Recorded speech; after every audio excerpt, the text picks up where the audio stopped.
Hello साथियों, मैं सत्येंद्र सिंह एक बार फिर से स्वागत करता हूं आपका अपना यूट्यूब चैनल जेआरएस अकेडमी पर।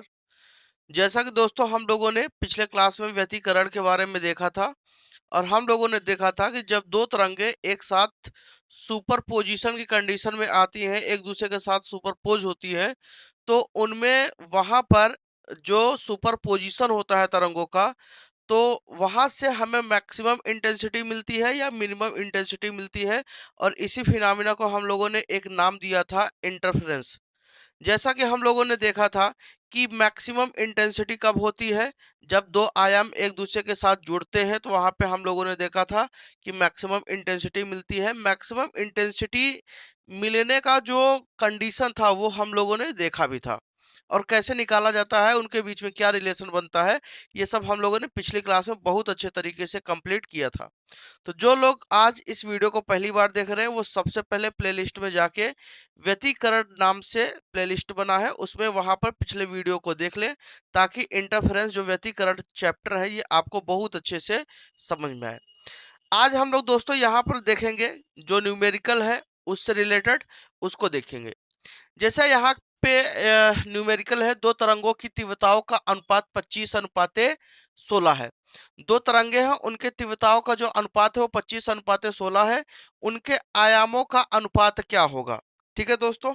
तो आप जैसा कि जानते हैं कि अगर दो तरंगे हैं, उनके बीच में अ, तीव्रताओं का जो अनुपात बनता है वो I1/I2 इक्वल टू A1² ये तीव्रता और आयाम के बीच में क्या होता है दोस्तों? रिलेशन होता है।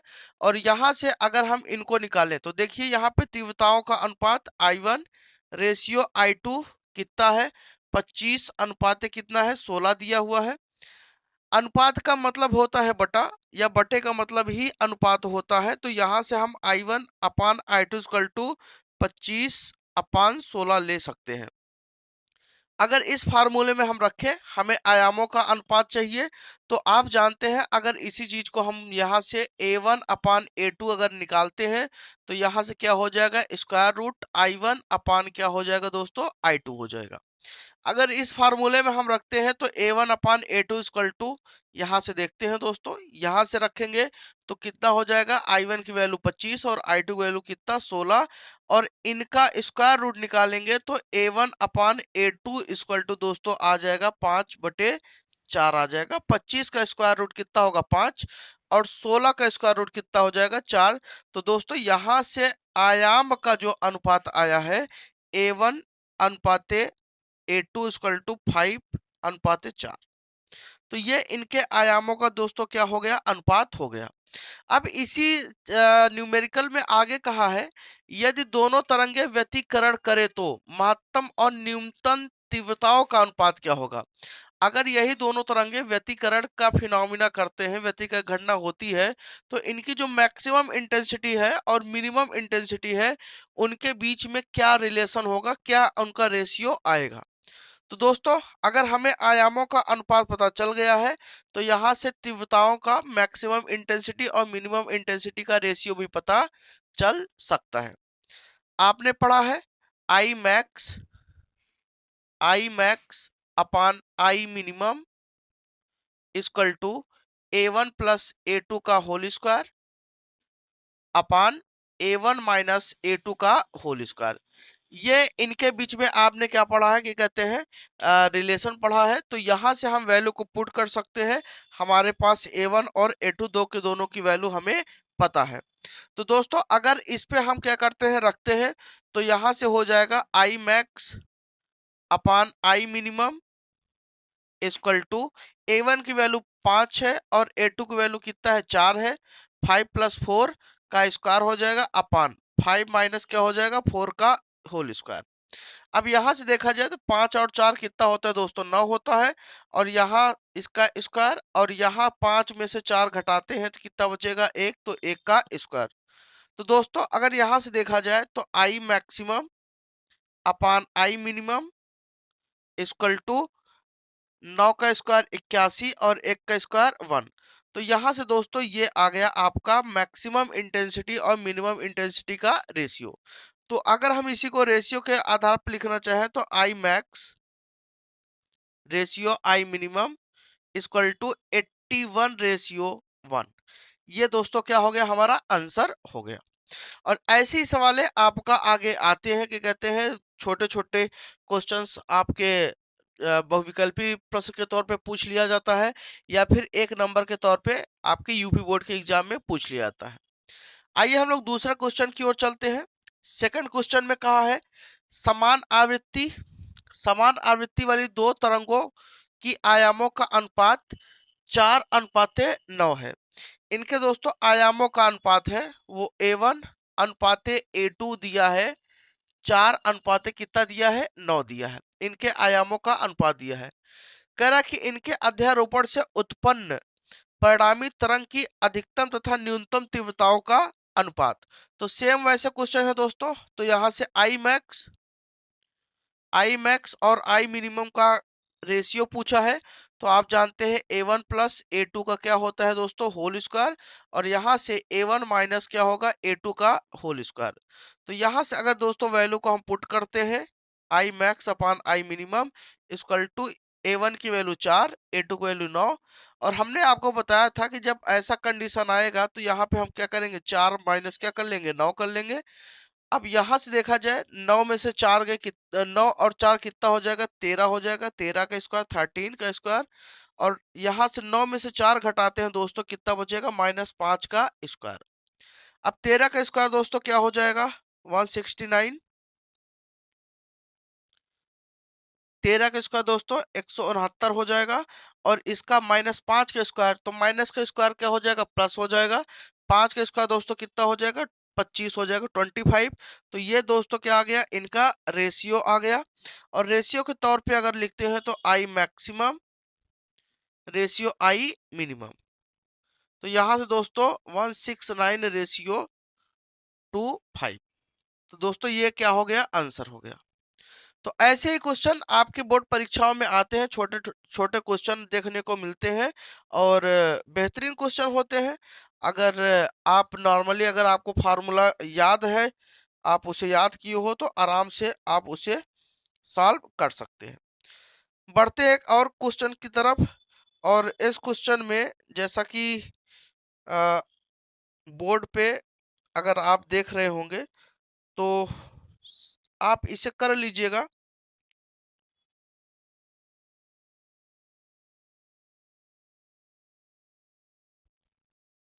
जी, इस क्वेश्चन को देखिए, इसमें कहा है अगर देखा जाए तो क्वेश्चन बोर्ड पे लगा हुआ है, आप देख लीजिए। एक ही आवृत्ति तथा एक ही आयाम, एक ही दो तरंगे, एक ही आवृत्ति है और उनका आयाम भी क्या है, एक ही है, ए, स्मॉल ए। तो दोस्तों अगर हम यहाँ पर देखें कि यहाँ पे दो तरंगे हैं, एक A1 और एक A2। इनका आवृत्ति और आयाम क्या है, सेम है, कितना है, स्मॉल ए। कहा दो तरंगे किसी बिंदु पर एक साथ पहुंच रही है, किसी बिंदु पर एक साथ पहुंच रही है। इन तरंगों के बीच कलांतर कितना है, इन तरंगों के बीच कलांतर कितना है, मतलब फेज डिफरेंस यहाँ फाई की वैल्यू पूछा गया है। और कहा है यदि इनका जो परिणामी आयाम है, इनका जो रिजल्टेंट एम्पलीट्यूड है, परिणामी आयाम है दोस्तों, ये कंडीशन रख दिया कि जो परिणामी आयाम है वो पहला कंडीशन क्या है, पहला नंबर √2a है और सेकंड नंबर आपका a है। तो इनका कलांतर बताना है, इनका कलांतर कितना होगा। तो दोस्तों आइए हम लोग इसे सॉल्व करते हैं। और बेहतरीन क्वेश्चन है, नॉर्मल ही है। अगर आपने डेरिवेशन को पढ़ा है तो आपको दिक्कत होनी ही नहीं चाहिए। यहाँ से देखते हैं दोस्तों, आपको हमने परिणामी आयाम का जो हमने फार्मूला बताया था, रिजल्टेंट एम्पलीट्यूड परिणामी आयाम का हमने जो यहाँ से बताया था, AR। तो A1 square plus A2 square plus 2A1 A2 cos phi. ये दोस्तों हम लोगों ने फार्मूले को देखा था, डेरिवेशन किया था। और यहाँ से फाई जो है वो क्या है, कलांतर है, फेज डिफरेंस है, ठीक है ना, कलांतर। फाई क्या है दोस्तों, कलांतर है, फेज डिफरेंस है। अब यहां से दोस्तों अगर हम देखते हैं, ध्यान दीजिएगा, इसमें कहा है कि हमें तब देखना है, पहला नंबर कंडीशन पे देखना है, यदि परिणामी आयाम हमारा कितना है, ए रूट रूट टू ए है। तो अगर परिणामी आयाम दोस्तों क्या है, रूट टू ए है, इसका मतलब ये ए आर की वैल्यू है, रिजल्टेंट एम्पलीट्यूड की वैल्यू है। तो यहां से देखते हैं हमारे पास formula A square equal to A one square plus A two square plus two A one A two cos phi. और यहां से अगर इसकी वैल्यू रूट टू ए का स्क्वायर, ए वन का वैल्यू ए है तो ए का स्क्वायर, ए टू की वैल्यू ए है, ए का स्क्वायर प्लस टू ए इंटू ए कॉस फाइव। यहां से रूट टू का स्क्वायर दोस्तों करेंगे, कितना बचेगा, 2 हो जाएगा, स्क्वायर रूट से फुर्सत हो जाएगा ये। और ए का स्क्वायर क्या होगा, ए, यहां से ए स्क्वायर प्लस कितना, 2a स्क्वायर कॉस फाइव। अगर दोस्तों इसको हम जोड़े तो ए कितना हो जाएगा, 2a स्क्वायर। तो 2a square equal to 2a square plus 2a square cos कितना, फाइव। अब अगर यहाँ दोस्तों गौर से देखें, ध्यान दे, तो यहाँ पर दो के दोनों में क्या कॉमन है, 2a स्क्वायर कॉमन है। अगर दोस्तों यहाँ से देखें 2a स्क्वायर कॉमन है, तो हम यहाँ से क्या कर सकते हैं, 2a स्क्वायर इक्वल टू, यहाँ से 2a स्क्वायर कॉमन ले लेंगे तो 1 प्लस क्या हो जाएगा, कॉस फाइव हो जाएगा। और 2a स्क्वायर से 2a स्क्वायर हम क्या कर सकते हैं दोस्तों, काट सकते हैं। अगर हमने यहाँ से ये काट दिया तो यहाँ कितना बचेगा, एक equal to 1 plus cos phi. ठीक है ना, इसको इधर पक्षांतर कर देंगे, ये क्या हो जाएगा, 0 हो जाएगा। अगर दोस्तों यहाँ से देखें कॉस फाइव इक्वल टू क्या हो जाएगा, 0। अब आपको यहाँ ध्यान देना होगा कि ये कितने का वैल्यू होती है, कॉस 0 किसका मान होता है, कॉस 90 का मान होता है, और 90 को पाई बाई 2 हम लिखते हैं। कॉस से cos cancel, phi equal to कितना, पाई बाई 2। तो दोस्तों अगर देखा जाए कि जो कलांतर है इसका, अगर रिजल्टेंट आप कितना लेते हैं, रूट टू ए लेते हैं, तो दोस्तों जो इसका कलांतर आएगा, जो फेज डिफरेंस आएगा, वो आपका आएगा पाई बाई 2 आएगा। ठीक है दोस्तों, उम्मीद करता हूँ ये चीजें आपको समझ में आ रही होंगी। आगे देखते हैं दोस्तों, दूसरा कंडीशन क्या कहा है, कहा है कि यदि हमारा आयाम कितना है, स्मॉल ए, अगर हमारा परिणामी आयाम कितना है, स्मॉल ए, तो देखते हैं क्या होता है अगर स्मॉल ए है। तो सेकंड नंबर पे कहा है कि परिणामी जो आयाम है ए बराबर, ए की वैल्यू स्मॉल ए है, तो हम इसी फार्मूले में रखते हैं। अगर दोस्तों इस वाले फार्मूले में रख देते हैं तो यहां से क्या होगा, ए का स्क्वायर इक्वल टू ए का स्क्वायर प्लस ए का स्क्वायर प्लस टू ए इंटू ए कॉस कितना हो जाएगा, फाइव हो जाएगा। और यहां से ए स्क्वायर इक्वल टू ए कितना, 2a स्क्वायर प्लस कितना, 2a स्क्वायर कॉस क्या हो जाएगा, फाइव हो जाएगा। अब दोस्तों क्या करते हैं, इसको पक्षांतर करते हैं। अगर इधर लाएंगे तो ये माइनस में हो जाएगा, A square minus 2a square equal to 2a square cos phi हो जाएगा। दो में से अगर एक घटाते हैं तो क्या बचेगा दोस्तों, minus A square equal to 2a square cos क्या हो जाएगा, फाइव हो जाएगा। ठीक है दोस्तों, समझ में आ रहा है या नहीं। अब यहां से हम क्या कर सकते हैं, देखिए ए स्क्वायर से ए स्क्वायर कैंसिल हो सकता है, तो हम इधर मिटा रहे हैं, आप ध्यान दीजिएगा। यहां से अगर देखा जाए, ये कैंसिल हो गया, ए स्क्वायर से ए स्क्वायर कैंसिल हो गया, तो यहां बचा -1 इक्वल टू 2 कॉस फाइव।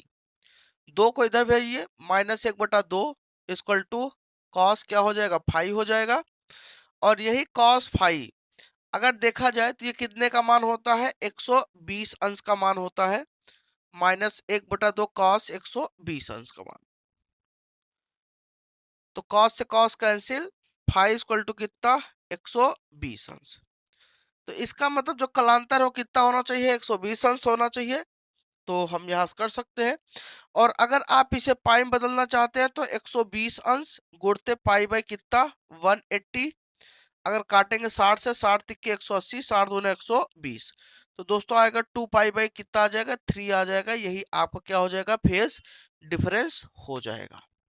ठीक है दोस्तों, तो उम्मीद करता हूँ ये क्वेश्चन भी आपको समझ में आया होगा।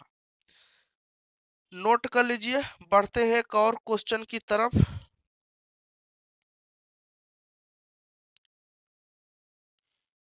अब जैसे कि ये क्वेश्चन आपका बेहतरीन क्वेश्चन है, ऐसा आपके बोर्ड परीक्षा में पूछा जा सकता है। तो यहाँ पे हालांकि ये डेरिवेशन से रिलेटेड है, डेरिवेशन अगर आपने किया है तो आराम से इसको कर पाएंगे। कुल मिला के ओवरऑल अगर देखा जाए दोस्तों, तो ये क्या है, डेरिवेशन ही है। अब इसमें दोस्तों जैसे कहा गया है कि I1 तथा I2 तीव्रताओं तथा समान आवृत्ति की दो तरंगे, इसमें कहा है I1 तथा I2 तीव्रताओं, I1 व I2 तीव्रताओं तथा समान आवृत्ति की दो तरंगे परस्पर फाई कालांतर पर अध्यारोपित होती है। तो सिद्ध कीजिए कि परिणामी तीव्रता, जो इनका रिजल्टेंट आई आएगा, वो I1 plus I2 plus 2 square root I1 I2 cos phi होगा। हमें क्या करना है दोस्तों, इसी को क्या करना है, सिद्ध करना है, यही सिद्ध करना है। अब ऐसे क्वेश्चन दोस्तों आपके यूपी बोर्ड की परीक्षा में दिया जा सकता है। तो अगर हमें इसे दोस्तों क्या करना है, सिद्ध करना है, तो उसके लिए हमें क्या करना पड़ेगा। आप जानते हैं दो तरंगों का जो आयाम होता है दोस्तों, वो a इक्वल टू होता है A1 square plus A2 square plus 2 A1 A2 cos five होता है। अगर आप यहां से करना चाहें, ये आपका रिजल्टेंट एम्पलीट्यूड होता है, परिणामी आयाम होता है। अब दोस्तों यहां पर देखा जाए कि हम जानते हैं I इक्वल टू होता है के ए स्क्वायर, या अगर हम यहां से बात करें ओवरऑल, अगर हम यहां से बात करें, आप जानते हैं जो वेव का इंटेंसिटी होता है I प्रोपोर्शनल ए स्क्वायर होता है। अगर हम यहां से I इक्वल टू लें तो के ए स्क्वायर हो जाएगा। ठीक है दोस्तों, ये क्या हो जाएगा, के ए स्क्वायर हो जाएगा। अब अगर हम यहां से लें, अगर यहां से देखें इस फार्मूले से, तो यहां से a equal to A1 square plus A2 square plus 2 A1 A2 cos phi, दोनों पक्षों में, दोनों पक्षों में k का गुणा करने पर, दोनों पक्षों में दोस्तों क्या कर देते हैं, k का हम यहां पर गुणा कर देते हैं। अगर k का गुणा कर देंगे तो k a हो जाएगा, यहाँ पे स्क्वायर रहता है, k a स्क्वायर हो जाएगा। और यहां से k इधर हो जाएगा, k A1 square plus A2 square plus 2 A1 A2 cos phi हो जाएगा। k का अगर सब में मल्टीप्लाई दोस्तों कर दे तो यहां से k a स्क्वायर तो होगा ही करेगा, ये k A1 square plus k A2 square plus 2 k A1 A2 cos phi हो जाएगा। अब दोस्तों अगर देखा जाए तो आपने देखा कि I इक्वल टू के ए, तो अगर यहां से A1 है तो ये क्या हो जाएगा, I1। ऐसे हम लिख सकते हैं I2 इक्वल टू के A2 स्क्वायर। और अगर आयाम कैपिटल A हो तो I इक्वल टू के ए स्क्वायर लिख सकते हैं कि नहीं। तो ये हमारा अगर परिणामी आयाम है तो हमें क्या मिलेगा, परिणामी तीव्रता मिलेगी। तो हम यहां से लिख सकते हैं I इक्वल टू, इसकी जगह पे दोस्तों हम लिख सकते हैं I1 और यहाँ पे लिख सकते हैं I2। लेकिन यहाँ पे दिक्कत हो रही है, इसके लिए हमें क्या करना पड़ेगा, तो इसके लिए हमें यहाँ पर ये जो है, देखिए k को हम लिख सकते हैं स्क्वायर रूट के, दो बार लिख सकते हैं। जैसे k है तो इसको हम लिख सकते हैं स्क्वायर रूट के इंटू स्क्वायर रूट के, हम ऐसे कर सकते हैं। अगर दोस्तों ऐसा करते हैं तो यहाँ हो जाएगा 2 स्क्वायर रूट के A1 और स्क्वायर रूट के A2 कॉस फाइव। अब ये जो A1 है और A2 है स्क्वायर रूट के बाहर है, तो यहां से अगर लेंगे आई इक्वल टू क्या हो जाएगा, I1 प्लस I2 प्लस 2। अब देखिए इसको अगर हम अंदर लेते हैं तो स्क्वायर रूट के A1 स्क्वायर होगा, ऐसे हो जाएगा।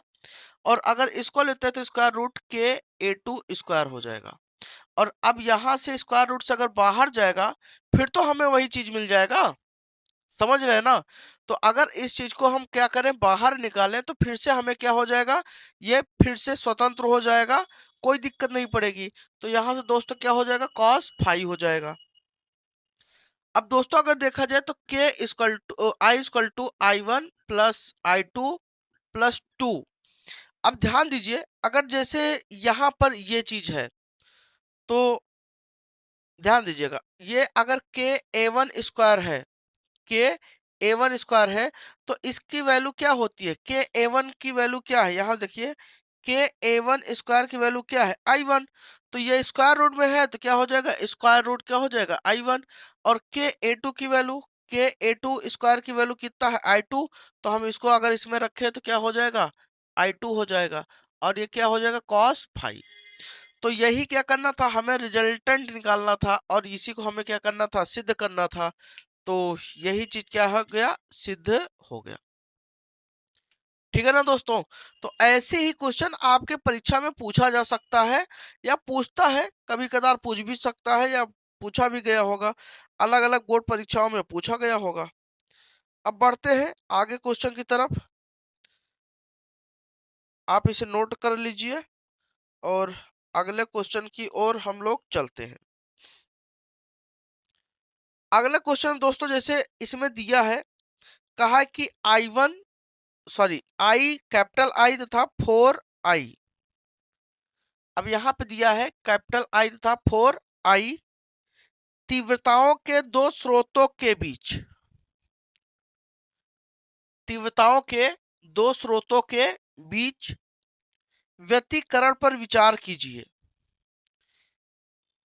व्यतिकरण पर विचार कीजिए। उन स्थानों पर तीव्रता ज्ञात कीजिए जहां कलांतर π/2 तथा पाई हो। तो आइए दोस्तों हम लोग बढ़ते हैं अगले क्वेश्चन की तरफ। इसमें आपका दिया हुआ है I1 इक्वल टू कहा है कैपिटल आई और I2 इक्वल टू कहा है 4i। कह रहा है कि इनके परिणामी तीव्रताओं का मान निकालना है, हमें रिजल्टेंट इंटेंसिटी निकालनी है, परिणामी तीव्रता हमें निकालनी है। कंडीशन इन्होंने शर्त क्या रख दिया है, इन्होंने शर्त पहला नंबर रखा है, इन्होंने कहा कि इनका बीच जो कलांतर है फाई की वैल्यू वो कितना है, π/2 है। और सेकंड नंबर इन्होंने कहा है कि जो कलांतर है वो कितना है, फाई इक्वल टू पाई है। इन दो के दोनों कंडीशन में आपको क्या करना है दोस्तों, निकालना है। तो हमने आपको बताया था दोस्तों कि जब कलांतर π/2 होता है या फिर कलांतर आपका पाई होता है, तो देखिए दो के दोनों कंडीशन में हम लोगों ने स्पेशल कंडीशन करके इसका स्पेशल कंडीशन हम लोगों ने देखा था और वहां से हम लोगों ने फार्मूला को डिराइव किया था। आइए दोस्तों देखते हैं, अगर यहां से देखें I equal to I1 plus I2 plus 2 square root I1 square root I2 cos phi. तो यहां से दोस्तों हम लोगों ने एक चीज देखा था कि अगर फाई आपका, फाई के लिए हम लोगों ने तीन कंडीशन देखा था। अगर फाई आपका 0 डिग्री हो या क्या हो, कलांतर कितना हो, 0 हो, तो उस कंडीशन में जो हमें इंटेंसिटी मिलती है वो स्क्वायर रूट क्या मिलती है, I1 प्लस स्क्वायर रूट क्या मिलती है, I2। सॉरी, हाँ, स्क्वायर रूट क्या मिलेगा, I1 और स्क्वायर रूट I2 का क्या मिलेगा, होल स्क्वायर मिलेगा। अगर ये 90 होता है, फाइव इक्वल टू π/2 होता है, तो ऐसे कंडीशन में आई इक्वल टू हमें मिलेगा I1 प्लस I2 मिलेगा। और तीसरा कंडीशन हम लोगों ने फाइव इक्वल टू देखा था कि जब ये कलांतर इनका पाई होता है, तो ऐसे कंडीशन में आई इक्वल टू हमें मिलता है square root I1 minus square root I2 का होल स्क्वायर। ये दोस्तों हम लोगों ने कंडीशन देखा था। अब यहाँ पे दोस्तों दो कंडीशन दिया है। पहला कंडीशन के लिए अगर हम यहाँ पे बात करें तो जब ये आपका है तो इसके लिए अगर हम यहाँ पर बात करें दोस्तों तो क्या हो जाएगा, आई इक्वल टू π/2 है तो क्या होगा I1 प्लस I2 अगर दोस्तों यहाँ से देखिए I1 का मान कितना है I, और I2 का मान कितना है 4I, तो 4 एक कितना हो जाएगा 5I, तो 5I बेटा क्या हो जाएगा, ये आपका रिजल्टेंट हो जाएगा IR, ये रिजल्टेंट वैल्यू हो जाएगा। IR इक्वल टू कितना हो जाएगा 5I हो जाएगा। ये रिजल्टेंट इंटेंसिटी है कब, जब इनके बीच का जो फेज डिफरेंस है, कलांतर है, वो कितना हो जाएगा आपका π/2 होगा। सेकंड कंडीशन में कहा कि जब कलांतर कितना हो पाई हो, तो यहां से हम लेंगे IR equal to square root I1 minus square root 4 square root I2। इस फार्मूले में हम रखेंगे, यहां से वैल्यू को पुट करते हैं। अगर यहां से दोस्तों रखते हैं तो I1 का मान कितना हो जाएगा I है, I1 का मान दोस्तों कितना है I है, और यहां से देखा जाए तो इसका मान क्या कहते हैं 4I। अगर दोस्तों इसका स्क्वायर देखें तो यहां से ये तो इसका ध्यान दीजिएगा, अब ये क्या है स्क्वायर रूट में है, ये निकल सकता नहीं है, तो हम क्या करेंगे, यहाँ ध्यान दीजिएगा, ये निकल नहीं सकता है, तो यहाँ से स्क्वायर रूट क्या हो जाएगा I, और इसका 4 का वर्गमूल कितना हो जाएगा 2, तो 2 स्क्वायर रूट कितना हो जाएगा I का क्या हो जाएगा स्क्वायर। अब 2 में से अगर देखा जाए यहाँ कितना है 1, तो 2 में से 1 घटेगा, कितना बचेगा 1 बचेगा, तो यहाँ से IR की जो दोस्तों वैल्यू होगी, ध्यान दीजिएगा, IR की जो वैल्यू होगी वो -1, 2 में से 1 गए, कितना बचेगा -1, स्क्वायर रूट कितना हो जाएगा I, और इसका स्क्वायर है, तो IR इक्वल टू कितना हो जाएगा, इसका स्क्वायर, इसका होल स्क्वायर करेंगे तो ये माइनस क्या हो जाएगा प्लस हो जाएगा, और ये क्या हो जाएगा आपका I बचेगा। तो ये रिजल्टेंट जो वैल्यू आया वो कितना आ गया I आ गया। ठीक है दोस्तों, तो उम्मीद करता हूँ ये चीज आपको बहुत अच्छे से क्लियर हुआ होगा। तो आज के लिए इतना ही। आप इस पर आधारित न्यूमेरिकल्स लगाइएगा क्या कहते हैं, और जो नहीं आएगा देखा जाएगा। मिलते हैं कुछ और सवालों के साथ अगले वीडियो में।